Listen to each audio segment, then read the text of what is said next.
أعوذ بالله من الشيطان الرجيم. بسم الله الرحمن الرحيم. قل تعالوا أتل ما حرم ربكم عليكم ألا تشركوا به شيئا وبالوالدين إحسانا ولا تقتلوا أولادكم من إملاق نحن نرزقكم وإياهم ولا تقربوا الفواحش ما ظهر منها وما بطن ولا تقتلوا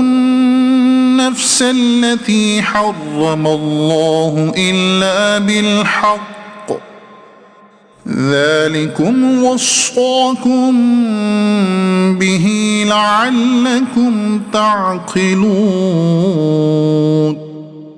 ولا تقربوا مال اليتيم إلا بالتي هي أحسن حتى يبلغ أشده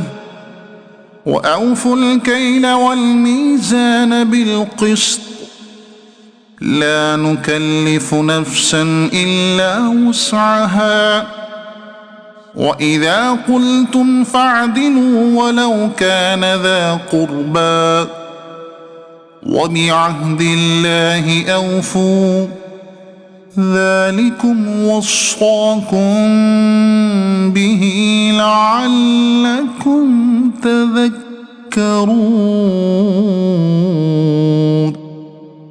وأن هذا صراطي مستقيما فاتبعوه ولا تتبعوا السبل فتفرق بكم عن سبيله ذلكم وصاكم به لعلكم تتقون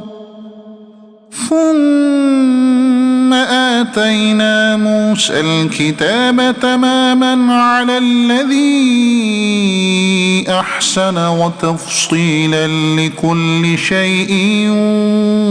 وهدى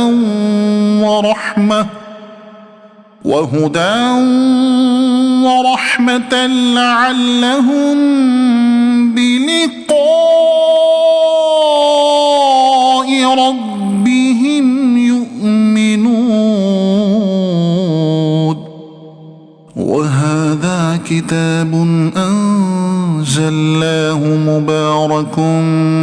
فاتبعوه واتقوا لعلكم ترحمون أن تقولوا إنما أنزل الكتاب على طائفتين من قبلنا وإن كنا عن دراستهم لغافلين أو تقولوا لو أنا أنزل علينا الكتاب لكنا أهدى منهم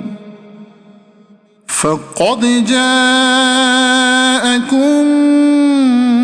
بينة من ربكم وهدى ورحمة فمن أظلم ممن كذب بآيات الله وصدف عنها سنجزي الذين يصدفون عن آياتنا سوء العذاب بما كانوا يصدفون هل ينظرون إلا أن تأتيهم الملائكة أو يأتي ربك أو يأتي بعض آيات ربك يوم يأتي بعض آيات ربك لا ينفع نفسا إيمانها لم تكن آمنت من قبل أو كسبت في إيمانها خيرا قل انتظروا إنا منتظرون إن الذين فرقوا دينهم وكانوا شيعا لست منهم في شيء إنما أمرهم إلى الله ثم ينبئهم بما كانوا يفعلون من جاء بالحسنة فله عشر أمثالها ومن جاء بالسيئة فلا يجزى إلا مثلها وهم لا يظلمون صدق الله العظيم.